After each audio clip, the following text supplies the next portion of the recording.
Hey, Adam. Good afternoon, Richard, Bob. Good afternoon, everyone who has taken the time out today to be with us on this next training. We're really excited to be with you. We are bringing you wireless system builder training to help you identify the right frequencies for wireless mics and IEMs, and to avoid all the problems that we all see with interference. We want to make sure you're well prepared. So, without further ado, please, Richard, take it away. Thank you, Adam. Thank you, everyone, for being here. I uh, I really enjoy these because it brings us all together. We have a special community of RF people out there for sure, and we want to bring on new people. The whole goal of this webinar is to introduce one of our tools, a couple of our tools that we make, and explain to you how it bridges or connects to others that are similar. Uh, Ours is called Wireless System Builder. I'm going to introduce it to you. I'm going to do a live demo. So some of this may be brand new to some of you, but some of it might be just think of it as a refresher. Um, there are other programs that you can use for more channel count of frequency coordination, but it's still all the same fundamentals apply. And I'll go through this just to cover everyone. But let's start with why we're here. We have a tool called Wireless System Builder, and us as our venue. Remember, our goal is to make sure that you can use tools and understand concepts um, in an easy way, in a very stripped down way. Let's say. So we want to learn how to use this tool, but we want to know why we use it. Well, we use it because we need to nowadays use a frequency coordination program with the ability to merge in a scan so you can see the environment.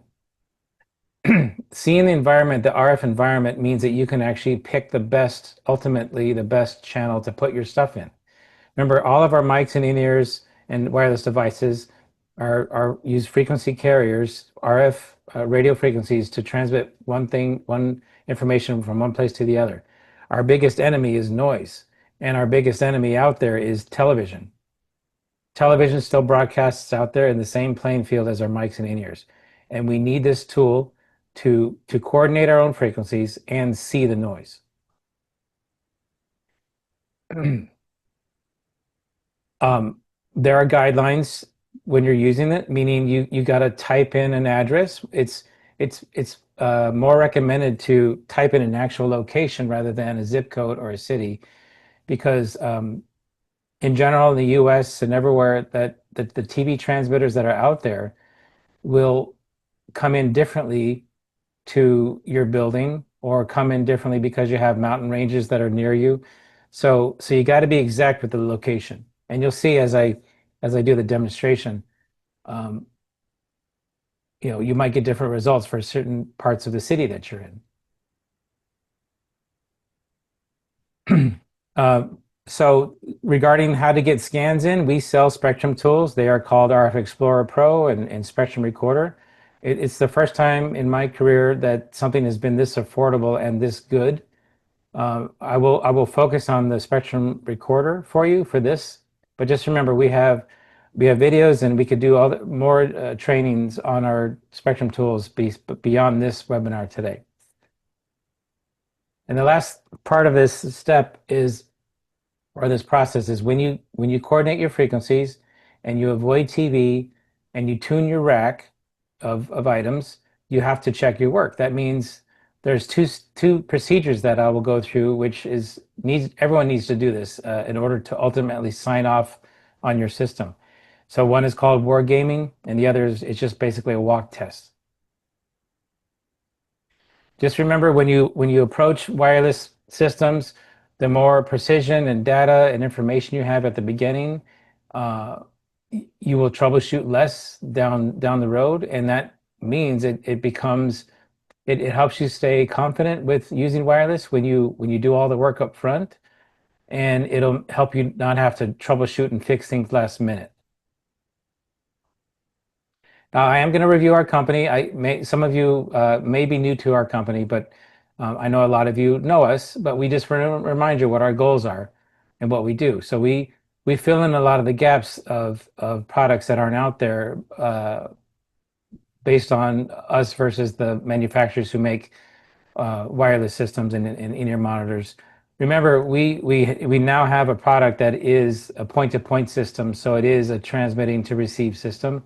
So we are all coming out with cool new things. This is ours. It'll debut in a couple weeks here, which we will just stay tuned for that. But we specialize in making mics and IEMs work better. And that means we teach you how to use antennas and pick cables and use filtering and coordinate and exactly what we're doing today. We're teaching you how to look out for things that will ruin your wireless rig. Reminder to you that everyone wants to use wireless. That's a no-brainer. Everyone wants to keep adding. The spectrum is decreasing. There have been two auctions that have taken away about 200 megahertz of space. There's going to be another one a few years down the road from now. Um, we have technology coming out called WMS, which everyone should know the differences of that versus traditional 200 kilohertz FM systems. We are in the middle of it all, so we can help you with that if you have questions on that too. Um, Interference is basically just noise, and we want you to understand that it could be anywhere. It's not just big cities, it could be something in your environment that's causing problems. So we'll throughout the webinar, we'll discuss some things that we potentially can help you with, but mostly today, we are going to focus on a wireless system builder and the Spectrum recorder. I know there's a lot of questions that come in too, and they may focus on other parts of our product line. So just keep those coming. We keep answering for you there. Now, you probably know this. Most people, when they start using wireless microphones and in-ears, they're not sure how it's working or why it's not working because they can't see the signal. And I guarantee you, if you do the prep work and you understand how to look for noise and you get a spectrum analyzer, I'm going to keep repeating throughout this webinar that you need a spectrum recorder, for example. A spectrum recorder is the easiest way for you to get scans or a picture of your RF environment. So you'll turn from this face to this face with just a little bit of effort. So what problems do we solve? Well, again, we want to help you increase your operating range. The less noise that comes into your wireless systems means that you can walk farther with your transmitters. It's simple signal to noise. Your signal from your transmitters has to overcome the noise that's around you and maybe coming into your system. On the right here, there's a picture of EM6000s, which I've enhanced with our 4-zone piece, which is basically brings in 2 zones to a baseball field. And what I'm looking at is an anthem with 4 mics going, and RF is solid, quality meter is solid, and audio is just starting with this. So the goal is to get RF, and nowadays with digital systems, you can get a quality meter on Shure's or Sennheiser's too. So this is an example of increased operating range right here. Of course, with better signal to noise, you have less dropouts and noises, period. The more our goal is to help you find more frequencies, so we can help you with coordination. We can guide you through wireless system builder. We can guide you through wireless workbench from Shure. We can guide you through Soundbase from Sennheiser has that now. So just remember, we can help you in a lot of different ways, not just with our products. So why do we need System Builder? You have to understand that this is the simplest coordination program that could bring in a database, or I'm sorry, that could bring in a scan. When I say database, it simply means when people enter an address for where they're going to be, it pulls from a database of what TV is on the air. Now you have to remember that it's not always accurate to your location. So it may be accurate with what's around you, but sometimes the TV stations that are around you may still be coming into your area, even though the database doesn't address that. So, and I'll show you when we do the live demo, I'm going to pick three cities. I'm going to do London, Phoenix, and Los Angeles. And with our program, with Frequency Finder from Shure, with Soundbase, you bring in a database, it only tells you maybe 60% of the information that's true to your setup. So you'll see a visual of that. The more you understand about radio frequency signals around you, you'll be more confident. That's a fact. So just remember, the more you prep, the less you have to troubleshoot later. Um, and again, at the end of this, I'm going to go through wargaming and walk testing with you. The way I look at everything that I do with wireless is I have one shot to get it right. You might as well do everything right at the beginning. So just dive in. When you get in the habit of bringing in scans to your coordination program, you will have a better chance of doing it right the first time. The theme underneath everything that we talk about is there's three steps to good wireless, and if you follow these, you will understand the coordination step. You will understand the scan step. You will understand the troubleshooting steps. So we have to avoid noise. We have to know what TV is around us. We have to be able to see it. That means taking scans and bringing it in. We have to use our antennas and cables right. We have to use our distros and our combiners correctly. If you don't, it's just like using the wrong microphone capsule for a situation. You don't want something that has limited coverage and way too much sensitivity for something that doesn't need it. Our goal is to make signal even throughout the whole system as much as possible. And I'm going to repeat this again. If you don't coordinate well, it can ruin the whole system. So again, noise, what is it? Well, TV. TV is shown by the middle carrier in the middle that's 6 megahertz wide. Our microphones, our traditional microphones are 200 kilohertz wide in our in-ears. We have to be 20 dB above the noise floor. That's a general guideline. Doesn't mean you can't use something with a higher noise floor, but certainly if you try to use a signal on this high-powered TV station, you're not going to get it to work. You're not going to be able to get it to not have noise come out. So the noise, if you hear noises and pops, that's a sign that you're on a high noise floor.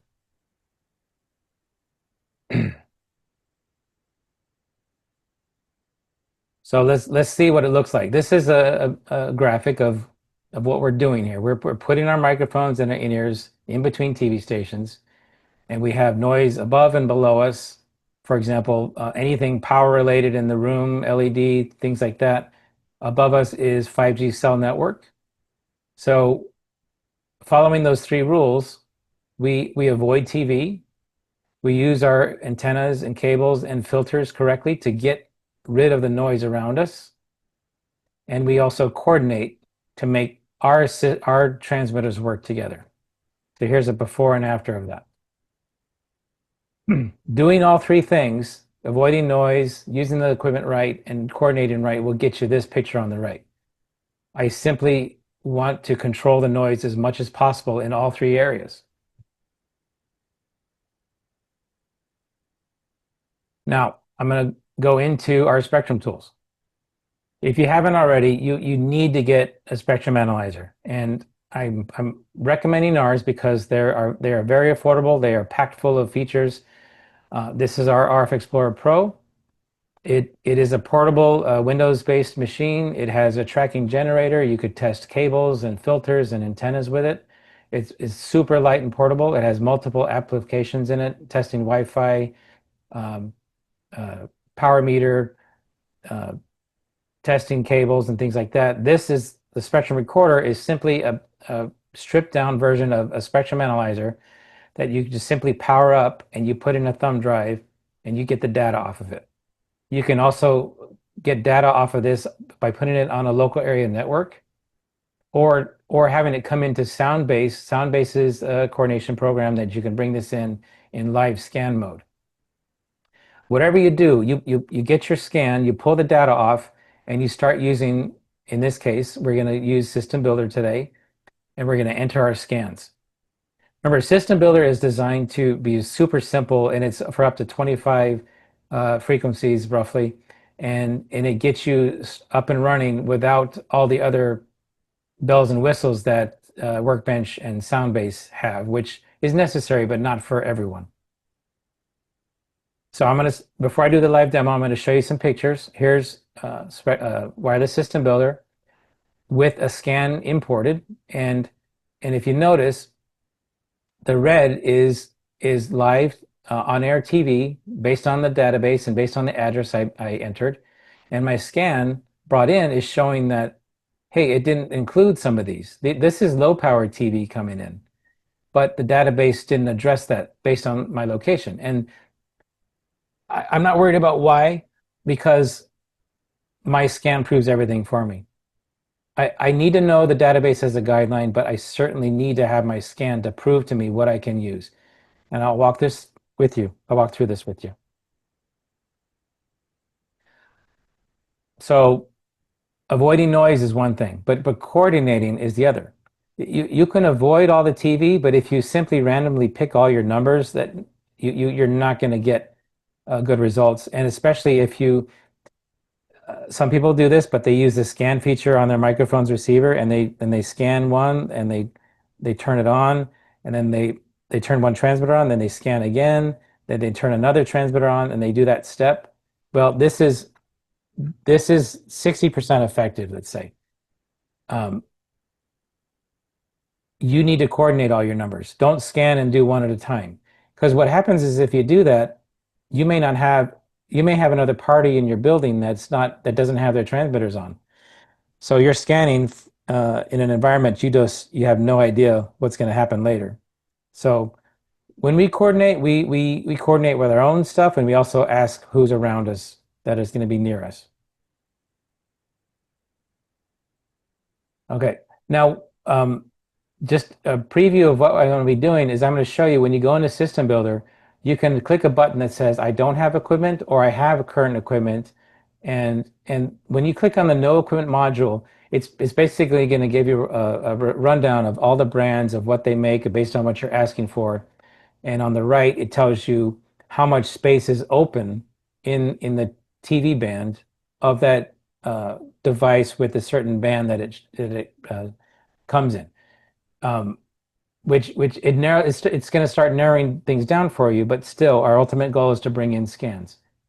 If you have current equipment, you can enter that equipment and then enter your scan just as well. So let's do the live demo.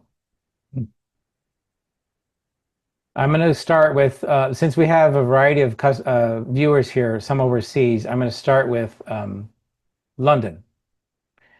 Now, remember, System Builder only brings in the database for the US, but no matter where you are, you still can bring in your scan, and that's really your true guide. So this is an example of me typing in London, and I enter a scan that I have from London, and I coordinate my frequencies around those high noise floors, these TV channels. But you'll see my exclusion threshold level sets where things are put. It'll determine where things are put based on, with this line, I'm not letting things in if there's noise above it. So let's start from scratch. I'm going to go to the beginning. And remember, Wireless System Builder is on our webpage. It's under, I'll show you. Oops. Performance Tools, Wireless System Builder. Now here, I'm just going to enter London. I don't have an exact address in this case, but I'm going to quickly go here. Now, because there's no database available, it does just ask me to add what I have. So I'm going to, let's say we have Axient Digitals, they're the quads, and I have four of them right now. So the thing you have to remember is when you're using this for overseas, you need to just double check that the bands that are showing up will apply to your area. Sure does make a publication that that shows you, for example, in the UK, there's this um, manual that is tells you all the bands available for all the product lines that they make. So in this case, if I go here to Axiom Digital, G56 works in London. So I'm going to take that as my example, even though it's a US and overseas band. I'm going to type in 4, I add it. Now, so we have 16 channels we need. So we hit next. Now, if you read this, to calculate frequencies, please upload a scan from a file and then set your exclusion. And I'll do exactly that. It needs to know what the noise to avoid is, and then it needs to know where you want to dial in that noise. So here I have a scan from London. Now you'll see there's nothing assigned yet because I don't have an exclusion threshold. When I click this, I need to figure out where to put it. How high of a noise floor am I willing to accept? Well, if I put it too high, it's gonna give me things above, and it may not be what I need. If I put it too low, it's not going to give me anything because the noise floor is above that threshold, all the noise floor. So let's look at what happens if I put it too low. Invalid threshold value. This will filter out all available frequencies. Well, so I need to go higher. Let's say I go too high. Let's say I go to 70. Well, it's going to give me things that are below this threshold. Well, I don't want that. I want to avoid this. So these lines here are what it calculated for me. So if I lower my threshold, let's go to 90. It's going to give me everything below this. So let's do 95. That's about right. Now, again, I'm telling the computer to give me anything that's below. If I have noise above this, it's going to avoid it. So I hit recalculate.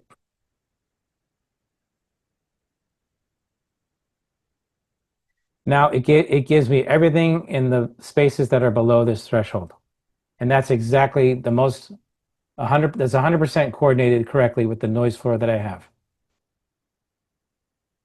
So again, I didn't need the database for this. I just simply enter my scan, which is the CSV file, and I set my threshold to where it's right above the acceptable noise floor. And remember, noise floor that's acceptable is somewhere between 80 and negative 95. And it depends on your environment. You can't just do that and for every location, you got to test it afterwards, of course. Okay, so now I'm going to go to Phoenix. Now, I'm going to show you what my goal is. This is in the red. The red is TV.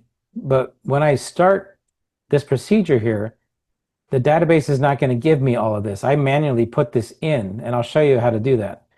But I did that because I want all my numbers to be in the lowest noise floors. So I'm using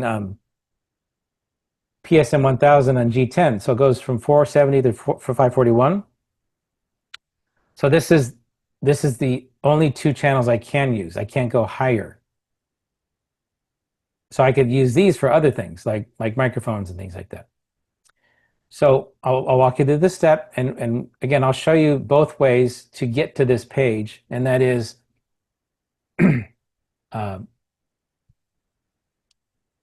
I have an exact address. This is in Tempe. But what I want to show you though, let's do this first. Let's say I want to use PSM 1000s and G10 in Tempe, and I go to wireless frequency finder at Shure. Now, again, I'm not saying that this isn't working, but it's not enough information. If I type in an address in Tempe and I put in PSM 1000s, it tells me I can't use G10s or H22s there, just based on the database. My point is that the scan that you bring into System Builder will prove that you can use stuff there. And we want to know for sure if we can send stuff or sell stuff to people to work there.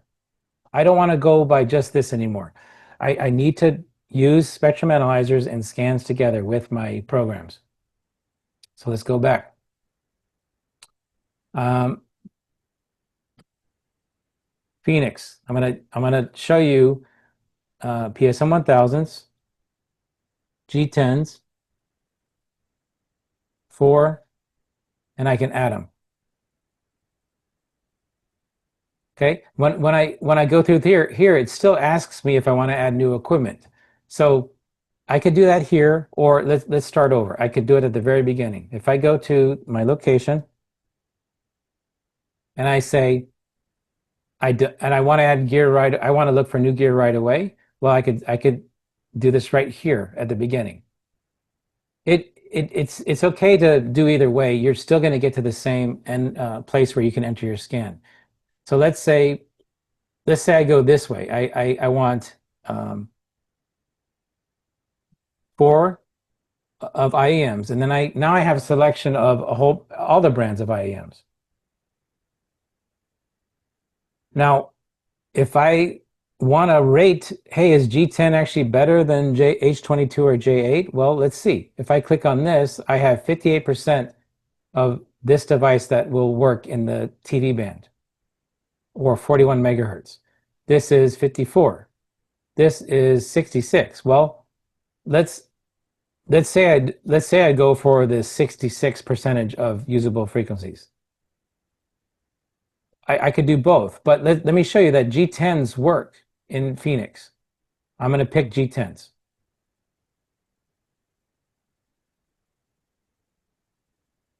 Okay.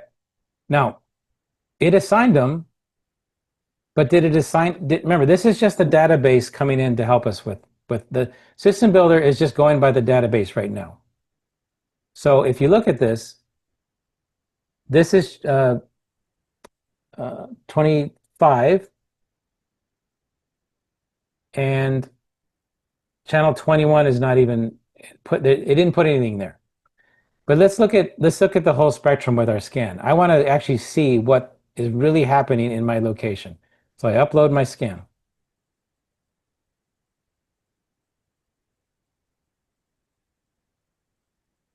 Now what you see is it assigned one number on a high power station.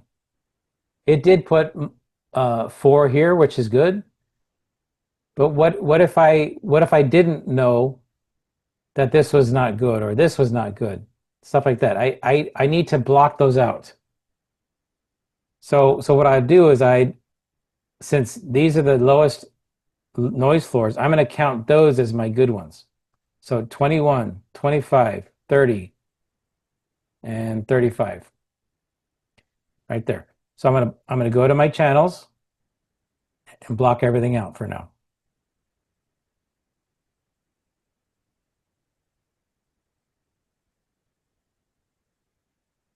Now I hit recalculate.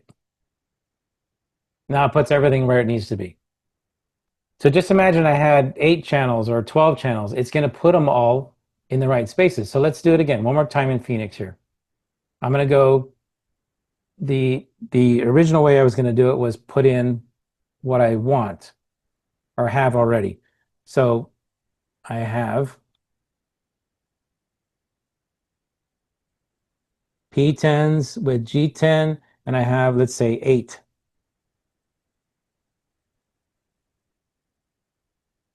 So 16 channels.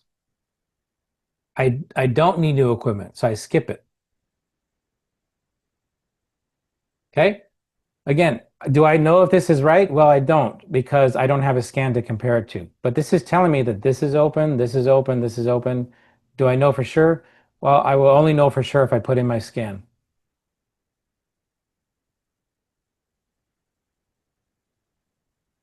Nope. So the scan proves that the database is not 100% correct.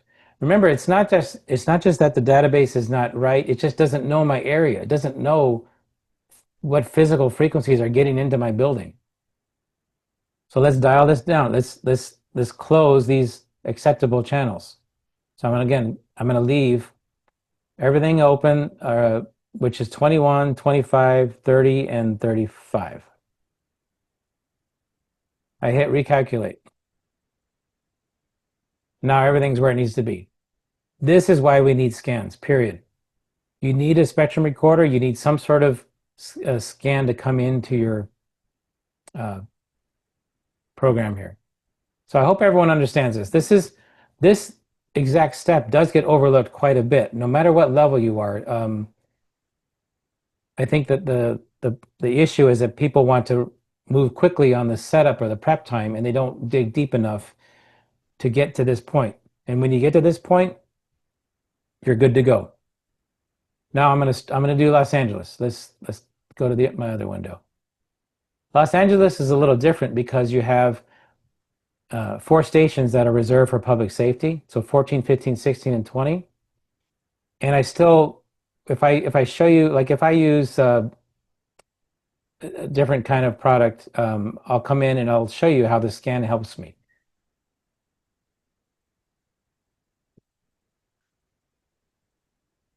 So the Coliseum at USC, I don't need new equipment. I know what I have. Let's say I have this here. Um, Even something that's widely tunable, like the Accent, I could choose G57. Let's say I need 12. No, let's make it 8. Okay. To it. I'm gonna go back. I'm gonna do a little less.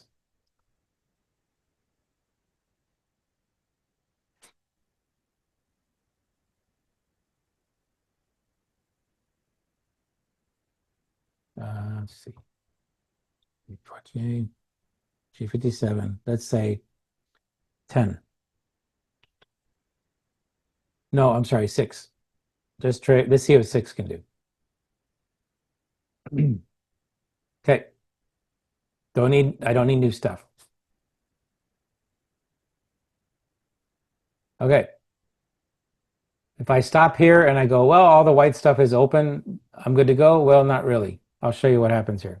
When I enter my scan,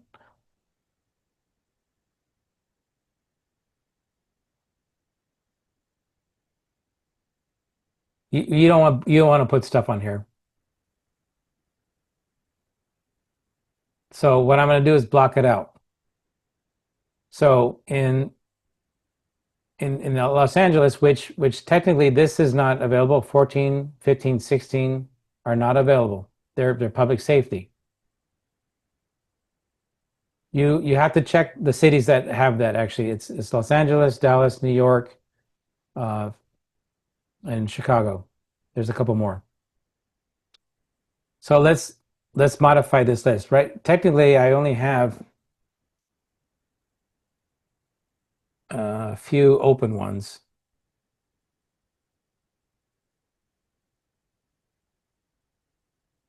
So 19, 21, and maybe 23. 19, 21, and 23.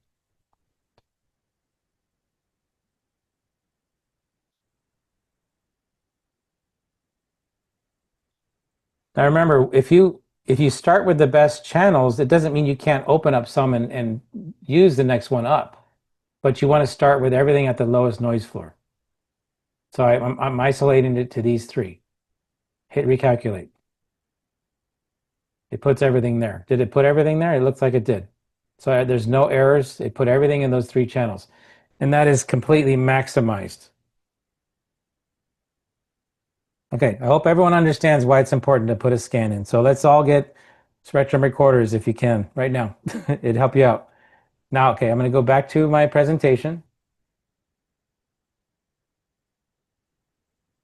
Once we tune everything, we have to check our work. So let's pretend we tuned our rack. We set up our antennas and use cables. Well, check your cables. Check that there's any shorts in them. Put filters in. Make sure your antennas are not pointed in the wrong direction. Make sure your transmit antennas are not pointing into your receive antennas. Things like that. We took care of the coordination. Remember, System Builder works for about 25 frequencies. If you need more, you should use Soundbase or Workbench. for sure. Now, this step of wargaming, I want to explain. A lot of you may know this. I just want to walk through it for everyone. And it's a way to double check that your inner mods are not a problem. Meaning, when all your transmitters are energized and they get close together, that they're not producing the inner mods to step on each other. So what I do is I let's pretend this is my rack and I don't have anything turned on. So if nothing's turned on, you would see no energy coming in.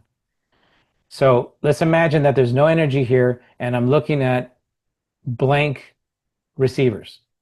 If I see blank receivers, and that means that I'm tuned to the right open TV channel, I can move on. If I do see some noise creeping in, then I got to question my choice. I got to double check that I'm in the right open TV channel. So that means I would do my steps in System Builder again and come back. Once I see this is blank, then I energize all my transmitters. I put them super close together in like a 2 or 3 feet apart. Unrealistic situation, but it'll actually do the best. It's the best way to test for inner mods. I turn them all on. Uh, Now I'm on step 3 here. I turn one off at a time. If I go back to my screen and let's imagine that I'm turning one off at a time, let's say I start with channel 1. When that one's off, I should see no noise coming in because that means there are no inner mods produced by these others being on. And I check that one. I check number 2. I check 3. I check 4, one at a time. I'm looking for noise to come in. If I get to one where noise is coming in, then I switch that frequency and I start all over. Check 1 again, check 2 again, 3, 4, 5. Get all the way to the end until you have where every one that was off had no noise coming in. This is again called wargaming. It's testing for inner mods. It's almost like when you tune a PA with smart or you use sound vision to design a room with a PA. Well, it looks good on paper, but does it actually sound good? Well, that's where you have to walk test it and listen. You always should do a walk test or listening test. In the case of RF, it's seeing how the frequencies interact with each other based on the room. Okay, so that's wargaming. Now, part of the walk test is recording. So with Workbench, you can hit a record button in timeline, and it shows you every step of the way that you're walking your transmitters, if the signal is going up or down, or where it actually goes out, things like that. Because sometimes when you're walk testing and you're talking into a microphone or listening to your ears, well, you're not going to catch everything unless you have a solid sine wave maybe going through it and you're listening to that as you're walking. Ultimately, your best friend is using a recording on timeline. Soundbase is going to have this in the near future as well. So I would learn them both. I would learn Workbench and Soundbase to make sure you're good on either one. But definitely walk test with a recording. Okay, that ends the presentation. I want to ask you make sure we're all on the same page here. And the concepts that I'm really trying to give you guys is if you're in charge of setting RF systems up, you need to have a spectrum analyzer and consider our spectrum recorder at the very least. You need to bring in scans to your coordination, period. These days you can't go around that.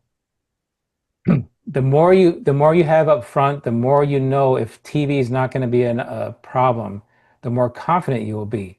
Now, this confidence also comes from knowing how to coordinate. So if you have any questions on coordinating beyond what System Builder does and you want to go into Workbench or Soundbase further, we can help you with that too. There are settings on those programs that apply to setups where there's 25 or more things you need. The last two, yes, you may set everything up and it may walk, but you have to sit there and monitor things during the event. If you have it where you may be a church or you don't have a person to monitor during the event, you should at least every few weeks check do new scans, make sure there's nothing new to the picture there. it's maintenance. So, for example, if you owned a Spectrum recorder, you would be able to maintain your environment or your rig remotely or without even having to look at a screen. You just basically record your information and bring it into System Builder, Workbench, or Soundbase. Here, the reason I keep pointing at Spectrum Recorder because it's been updated. It has a new GUI. You can see it in real time on your screen. It didn't have that before. Its range is now 15 megahertz to 2.7, and it can go into Soundbase in live scan modes. So you could see it in real time in Soundbase. So it's a very powerful tool now for the price. I would definitely consider that. Don't forget to take our survey. I'll leave this up for a second, and then I'll put my information in at the end. And the last slide also has links of other things you can get from us. So I'll sit on this for a while. And Adam, if you can bring up the questions, I'll go to the other two pages in a second. Absolutely, Richard. Great presentation, great topic. Thanks for everyone for joining. I went ahead and sent this link in the chat just in case you Okay. don't have your cell phone handy. But I want to mention, Richard said something about the new update to Spectrum Recorder. We are planning on launching that early October. So it's not available quite just yet, but take a look, make sure you're subscribed to our emails and we'll be sending that out early October. So we've got a bunch of questions. You guys submitted a lot of stuff. Not necessarily related to Wireless System Builder, but of course related to wireless and RF. So let's kick it off here. The first question, how to manage more than 100 frequencies coordination for a hotel? Okay, that's a very good one because it needs to be clarified that in order to do that, in order to take the steps right away, you should do a site survey. You as the engineer need to go to the venue and use your spectrum analyzer and walk a transmitter around and see how much bleeds into other areas. So a hotel, the common setup is a general session, maybe an entertainment room, and then all these breakouts. You need to make sure that all the rooms, if they're technically within 1,000 feet of each other, that's your guideline. But sometimes uh, the gear that's sent to the venue is not going to give you all the options to make everything work at the same time. So you actually can't coordinate one entire list. You may have to make sure that some of the rooms are actually separated enough and not sharing energy that you can. What I like to say is you don't want to duplicate frequencies, but you now consider those as spaced out devices. And for example, in Soundbase, you can go in and tell different zones to interact with just spacing with two transmit thirds or three transmit thirds.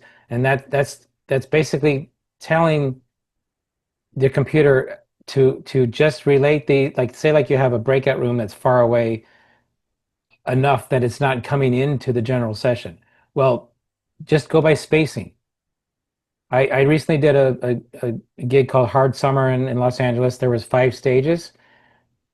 Plus, there was Shakira was in the stadium and Lady Gaga was in the forum. I had to incorporate all the stages, and I basically did just channel spacing with the stadium and the forum. The stages outside I coordinated as two zones because some of the stages were more than 1,000 feet from each other.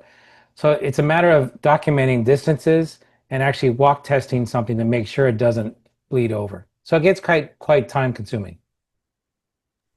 Excellent, excellent. And by the way, feel free to enter any questions into the questions and answers tab. Bob Lee has been fielding them expertly.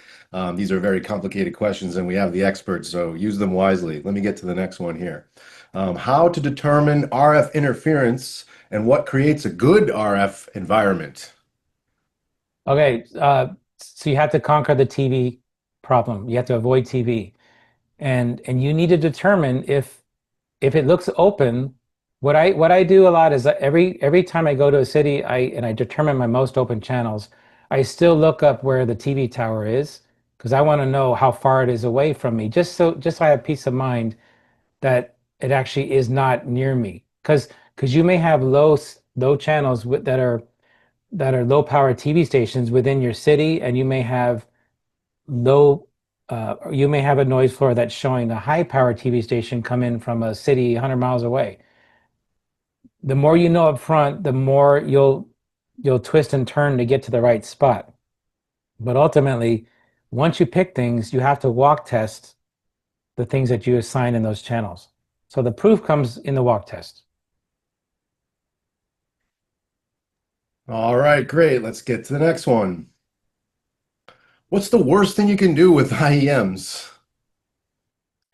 So when you get to the amount of like more than 25 years, especially analog FM ones, which are the most common now, I think we all realize now that the WMS products are going to make this a little easier with in-ears.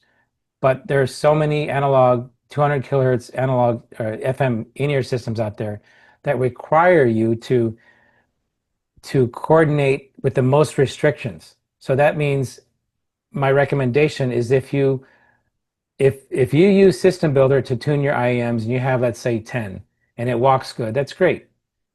Um, you may be at the point where you have to jump into Soundbase or Workbench because you can change those parameters to include three transmit thirds, which means it's accounting for everything being butted up against each other. Remember, intermods are caused when handhelds are put close together, or your body packs are put close together, or your rack of in-ears are close together, which they always are. The intermods become greater and have more potential. So that just means you have to use the correct settings in your coordination program. And if you ignore that and you just do a loose coordination, your in-ear rack won't walk far. It will be too noisy within itself. And the other half is when people put their in antennas pointing at their mic antennas, and now they're destroying their mic system because they have energy coming in that way. So you just got to be aware of the noise at the rack. You got to be aware of the noise where your antenna is what that noise is going to or what it's hitting.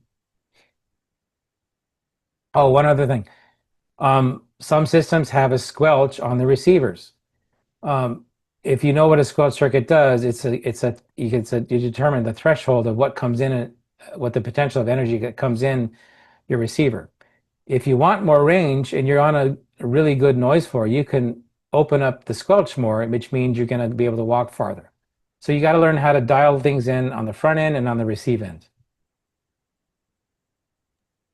Awesome. This is a really good one because it's emerging technology, and I'm sure everybody wants to know this. Broad strokes antenna deployment strategy for WMAS technologies.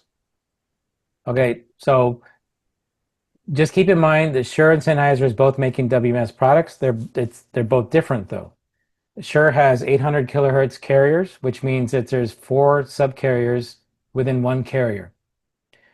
Their antennas are traditional antennas with BNC, so you can use our antennas with their Axient PSM. Their combiner is different. Their combiner requires you to use, they require you to use their combiner with their Axient PSM in WMAS mode.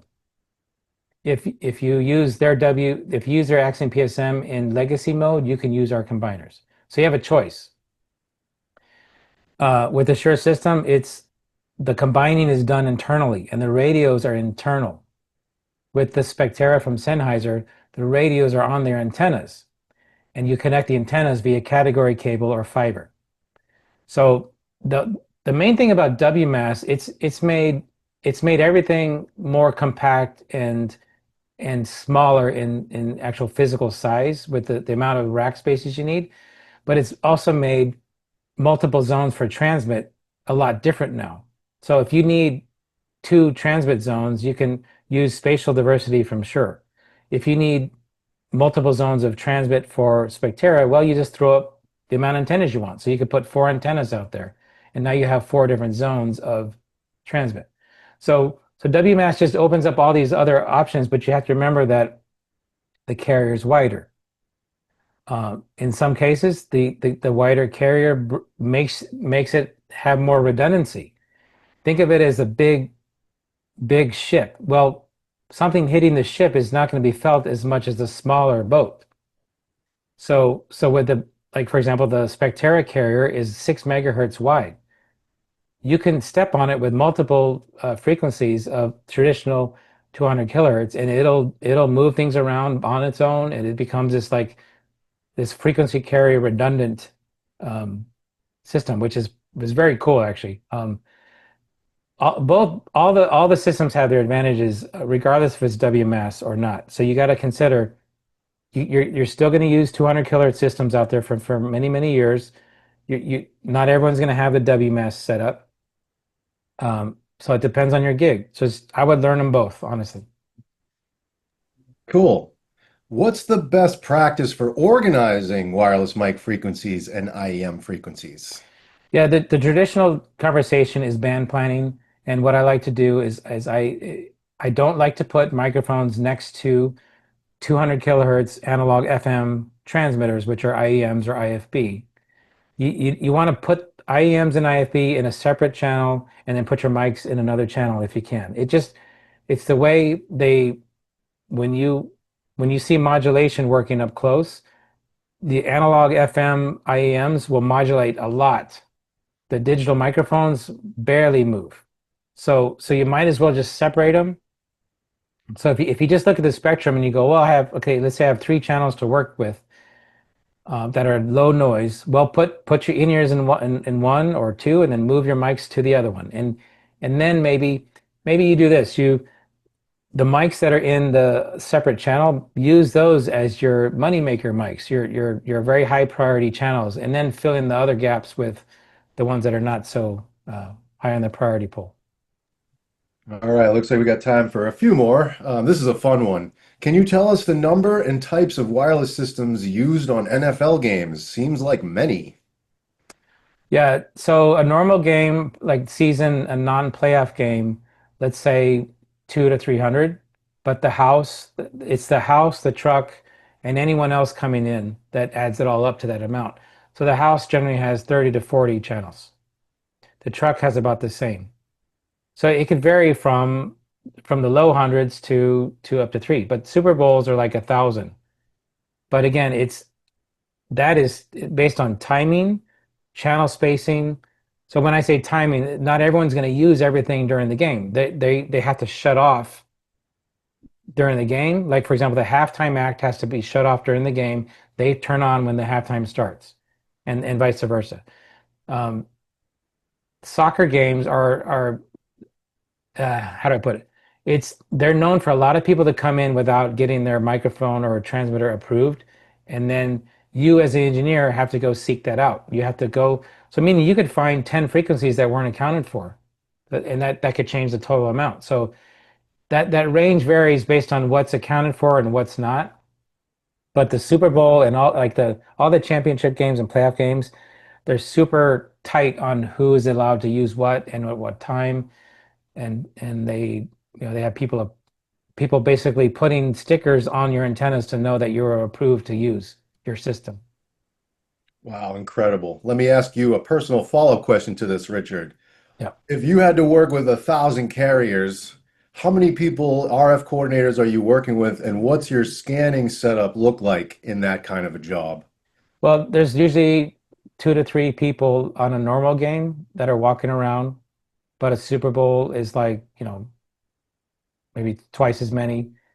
But if there's one person who has the main spreadsheet or the main program that they're keeping everything in. So everyone refers to that person. There might be people. See what happens is you need people to go fish out offenders. So you can't cover a whole field with one or two people. You got to just get more people involved. But basically, the main person in charge has a program that it's an NFL program that they organize all their numbers and they keep track of everything. Remember, spacing is your friend in a venue like that. The spacing and the distance apart from transmitters means you don't have to coordinate them as much as just space them apart. That use the have the channel spacing a certain uh, amount. Awesome. All right. So, what are the best practices for tackling an existing RF rig, IEMs, HH body packs in an old church? Cool, because we do this a lot. We get calls that just people say, "Hey, it doesn't seem to work like it used to." So the first thing I gather from them is I get their address. I want to see if they're tuned to TV stations, period. I want to make sure that that's not the problem. And then I ask for their frequencies because I want to make sure intermods are not a problem. And I can use uh, like for example, sound-based, I can enter the frequencies. It'll give me a report on the intermod issues. Um, you can use any program to bring in, like you can use System Builder to bring in the scan. If you want to see what's going on and you line things up, like you take their frequencies and you go, well, okay, this one's in channel 20, this is in 21, and you line it up with what you see in System Builder, well, you'll see that they're on top of a TV channel. So a lot of times you'll ask for the basic questions, your address, the frequencies that they're using, the pictures of where the antennas are is a big one because people put antennas in the wrong places. So pictures, um, an overhead view of their space. Maybe they're saying, "Hey, I'm not getting it to work in this certain area," and they don't describe to you how much of a distance is between that area and the antenna. And then the last thing is pretty much you're analyzing their frequencies for intermods. Awesome, Richard. All right, we got time for one more, and if you've got more questions, send them into the questions and answers. Bob will grab that, or you can email us at info@rfvenue.com. That gets to the whole team. We're always happy to help with any technical information. Richard, what's the quickest way to find clean frequencies for multiple mics, say 6 mics? Yeah, so get a spectrum recorder. If you don't have it, um, if you have a mic rack, remember, if you don't have a spectrum recorder and you have a microphone system and you scan on it, what you don't know is what else is not on in the environment. So you may have other people using wireless mics that are not even energized yet. So you would have to go ask these people to turn them on and then hit your scanner, which that's not the quickest way to do this. You'd have to go ask them to do this, and that means they have to go fire it up. And so you might as well, um, when it's regarding using your system with other people's stuff, you have to in advance ask them what they're using, and then you do your coordination up front. So I guess what makes this more difficult is if you don't know who else is using stuff around you, there is no quick way to do this. You'd be guessing. If you do know who's using stuff around you, then you take the initiative to enter all the systems in the coordination program and you say, look, I'm going to coordinate this event because I'm bringing my stuff. You're going to use your stuff. I will take responsibility for it. And then you get on site and now you're ready to go. The worst thing to do is to wait till you get on site and then try to figure it all out. Hopefully that makes sense. Absolutely, Richard. That's great. Yeah, the Spectrum Recorder is quickly becoming a popular item. We're always happy to answer any questions on that piece of hardware. It's a new, innovative product that I don't think has very much competition in the marketplace. So definitely reach out and let us know if we can help with that. But I want to say thank you to everybody who joined today. We're going to be posting this video on YouTube and sending it out to the registrations so you can have this for future reference. And again, always reach out to us directly. We're always happy to help on project review, any of your designs or any events that you're working on. We can help you do this in real time directly. So thanks, Richard. Thanks, Bob. Thanks, everyone again. Looking forward to seeing you on the next webinar next month. Thanks again, guys. Have a good Take one. care. Bye-bye. Hi.